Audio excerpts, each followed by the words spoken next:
Hello, welcome back to the channel, and today we're going to be looking at a racing game that was released in 2017 for 2 to 4 players, and it's Flamme Rouge. Who in this game you'll be taking on the role of cyclists in like a sort of a pseudo Tour de France kind of tournament. You'll be racing through mountain terrain, up and down hills, trying to get one of your 2 riders across the finish line in first place. If you're new here, please consider subscribing to our channel. Leave a comment in the relevant section down below, and we'll see you after this.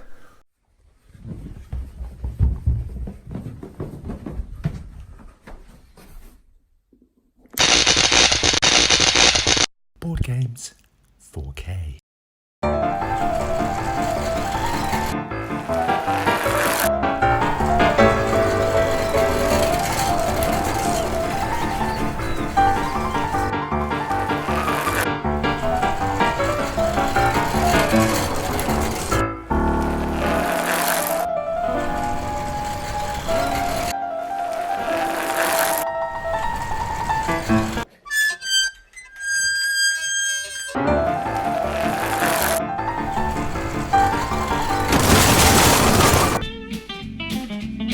So Flamme Rouge, this is a racing game, and in this game you will be taking control of 2 riders. You've got your sprinter and you've got your roller, who's like a sort of an all-rounder. Each one of these riders has got a separate deck of cards with numbers on that dictate to you, when you play them, how many spaces this rider will move.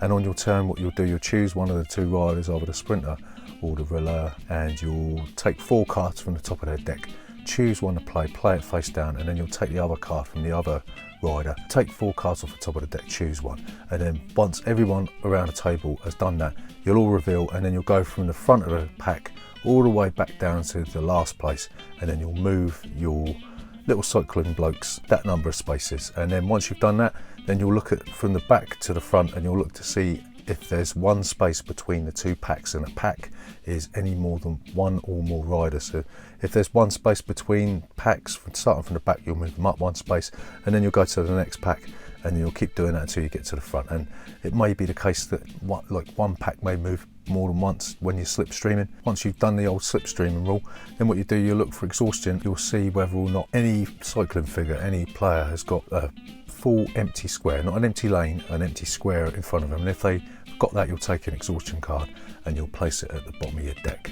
So once you've done that, you'll discard all the cards that have been played, and then you'll go again. And what you've got to remember is when you move your players, they always, if there's an empty space, an empty square in front of them, they will always occupy the right hand lane. Keep going. You might have to negotiate terrain, so if you're ascending up a hill, then if you move into that space or start your turn on there, then the maximum movement that you can make is a 5, and if you're descending down a hill, then the minimum movement is a 5. So once one of your players crosses the finish line, you win. If 2 players cross the finish line in the same turn, it's the one who's furthest ahead, and if there's still a tie after that, then it's the player that occupies the right hand lane. And that's a rough rules overview of how to play Flamme Rouge.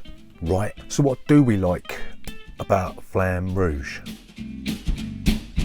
One thing that we like about Flamme Rouge is it's a simple game. The rule book is 4 sheets, and even then that's a load of fluff. But I mean, in the playthrough we done, I think we still managed to cock up a couple of rules. We forgot to move into the right hand lane or something. I'm not sure what we did, but yeah, simple game. It's easy to teach, yeah, and it's a really fast-moving, frenetic, fast-paced game. So we love those sorts of games. That's perfect for a racing game, right? So there's always, we've played this multiple times, there's always a close finish. There's always a tight finish, and sometimes it comes down to the last card. You know, you think you got it, and then somebody will scoot past you. You'll be left trailing in their dust. So always a tight finish with Flamme Rouge. It's always a nail-biting experience when you get into those last couple of tiles. So the artwork, it suits the theme quite well. It reminds me of like an old Amiga game called Lotus 2. You know, that sort of quite pixelated, rough sort of artwork. Maybe I'm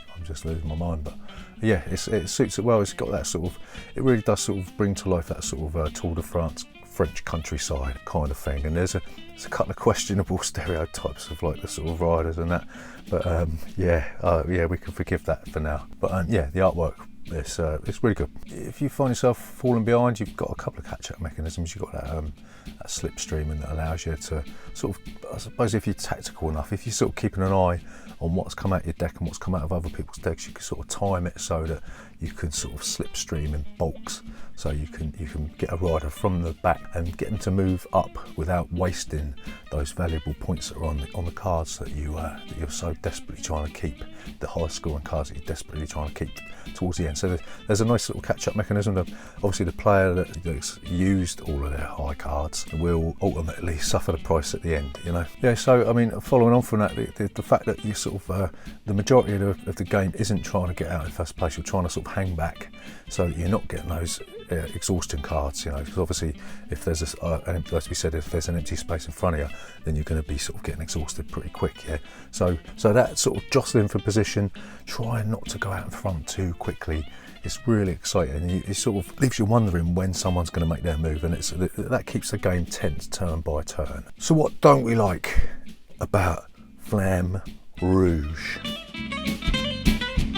So the first thing that we are a bit iffy about is the fact that it's you're drawing cards, and you don't know when the cards that you really want to come out are going to come out. So you might be left with just, you know, the low scoring cards and that, and you might end up the high scoring cards that you want may not come out until right till the end, and by that time it might be too late. So you've got no real control over how your deck is constructed. You know, you can't really sort of put anything in there to help you.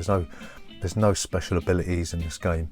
So yeah, I mean, that random nature of this game is, I mean, it's not as random as some other cycling games that we're going to mention, but you know, it may be the case that you might be left trailing in someone's wake who has that better random draw. Yeah, I mean, this is more of a slant on my inability to grasp simple rules, but we did struggle with trying to interpret the ascent and descent rules. I mean, especially if you're starting your movement on a red ascent space. I mean, what do you do? I mean, if you're moving onto it, do you count it? Does that become a 5?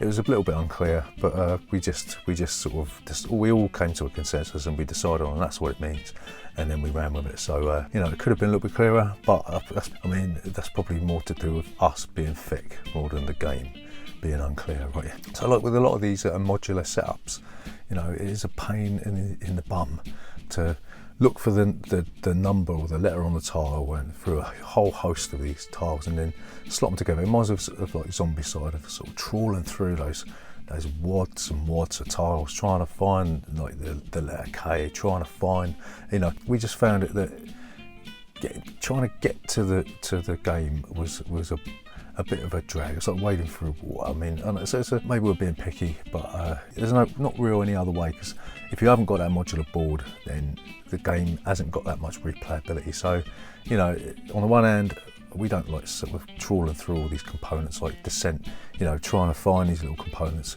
So there might have been a better way to organise it in a box. Maybe we'll have to sort of put them in baggies or something. I don't know. But anyway, that's one thing that we found a bit of a pain, searching for the letters on the tiles. And some of them not very clear. You know, D looks like Q, and yeah. So the final con on this one is, I mean, at the end of the day, it's far too similar to other games of its type. I mean, you know, the card draw and reminds us of Snowtails. You've got another card draw mechanism in Ave Caesar, and then you've got the sort of drafting element and the random nature of Rife and Bright. This game, it lacks that sort of originality. I'm not saying it's a bad game, because we do really enjoy it. It's an excellent game, but it seems like we've been here before. I mean, we've been playing games for, I don't know, since the dawn of time, and it just feels like this game sort of pinched ideas from other sources and thrown them together to sort of create a one size sort of fits all sort of game. I suppose that's good in a sense if you don't want to own like 3 different games like Snowtails, Ave Caesar and that, and then Rife and Bright, which sort of doesn't really get a lot of buzz, even though it won the Spiel des Jahres in 1992. It doesn't really get a lot of buzz, but yeah, it's like a melting pot So, you know, from our personal point of view, we've seen this sort of thing before, and we're starting off, we personally, I mean, if you might not have played these other games, but we started off from a point where this game didn't feel fresh out of the box, if you know what I mean. So is Flamme Rouge worth bothering with today? So, like we said, simple and short. Fantastic. That's one plus point. Yeah, that's one reason why you should get this game. Second reason you should get this game is that it guarantees a tense and exciting finish. Every game is going to be tense and exciting. I mean, that's more to do with the fact that everybody's got the same cards and they're going to come out eventually, right? We like tense finishes. And another reason why I should think twice about this is if you've already got the games that this seems to have borrowed from. If you've got Other Caesar, Snowtails, Autumn, Rife and Bright, I wouldn't bother with this one because you've got the 3 games that this game essentially is. So, I mean, at the end of the day, this is a versatile and exciting one-size-fits-all game. It takes from things that have come before, and it doesn't produce anything groundbreakingly new, but it's still an exciting, pleasant game to play. And yeah, we recommend Flamme Rouge. If you haven't got any of the other games that we mentioned, it's definitely worth buying. It's one of the best modern racing games that's on the market today. It's one of the quickest, one of the easiest to learn, and yeah, we recommend it. We give it about 7 out of 10. But we haven't played with the expansions. We're going to get the expansions when Peloton gets a reprint, and we'll probably come back and probably give you an updated review of once we get the Meteo and the Peloton expansions thrown in there. So yeah, I mean, that's Flamme Rouge. So like we said, if you're new here, then please consider subscribing to this channel. Leave a comment in the relevant box down below, and we'll see you next time.